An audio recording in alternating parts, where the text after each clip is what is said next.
S M Krishna ಅಂತಿಮ ದರ್ಶನಕ್ಕೆ ಈಗ ಗಣ್ಯರು ಬರ್ತಿದ್ದಾರೆ. ರಾಜಕೀಯ ನಾಯಕರು, ಸಿನಿ ತಾರೆಯರು ಕೂಡ ಸಂತಾಪ ಸೂಚಿಸ್ತಾ ಇದ್ದಾರೆ. ಗಣ್ಯಾತಿ ಗಣ್ಯರಿಂದ ನಮನ, ಆಪ್ತರಿಂದ ಅವರ ಆ ದಿನಗಳನ್ನ ನೆನೆಸಿ ಈಗ ಕಣ್ಣೀರು ಹಾಕ್ತಿದ್ದಾರೆ. ಎಸ್ ಎಂ ಕೃಷ್ಣರ ಅಂತಿಮ ದರ್ಶನ ಪಡೆದರು ಮಾಜಿ ಸಂಸದ ಪ್ರತಾಪ್ ಸಿಂಹ. ನಟ ಶ್ರೀನಾಥ್ ಅವರು ಮಾತನಾಡ್ತಿದ್ದಾರೆ, ನೋಡೋಣ.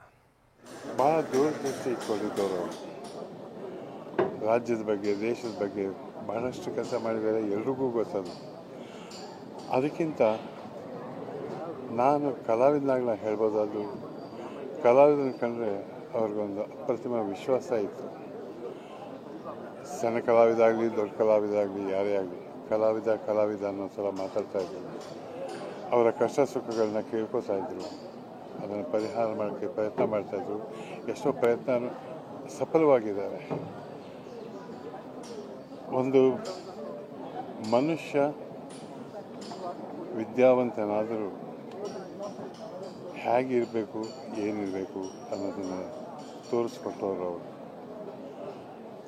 ಏನೇ ಇರ್ಬೋದು, ರಾಜಕಾರಣ ಇರ್ಬೋದು ಅಥವಾ ಜೀವನದಲ್ಲಿ ಏನಾಗಿರ್ಬೋದು, ಮತ್ತೊಬ್ಬರನ್ನು ಯಾವತ್ತೂ ಅವರು ಬೈದಿದ್ದು ನಾನು ಇದುವರೆಗೂ ನೋಡಿಲ್ಲ. ಆಯಿತು, ಅವ್ರು ಮಾಡೋ ಕೆಲಸ ಅವರು, ನಾವು ಮಾಡೋ ಕೆಲಸ ನಾವು ಅಂತ ಅದೇ ರೀತಿ ಮಾತಾಡ್ತಾಯಿದ್ರು.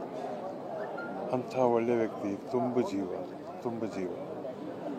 ಆ ಜೀವ ಇವತ್ತು ನಮ್ಮನ್ನು ಬಿಟ್ಟು ಹೋಗಿದೆ. ಅವರ ಆದರ್ಶ, ಅವರ ಜೀವನ ನಡೆದ ರೀತಿ ಎಲ್ರಿಗೂ, ನನಗೂ ಮಾರ್ಗದರ್ಶನ ಆಗುತ್ತೆ.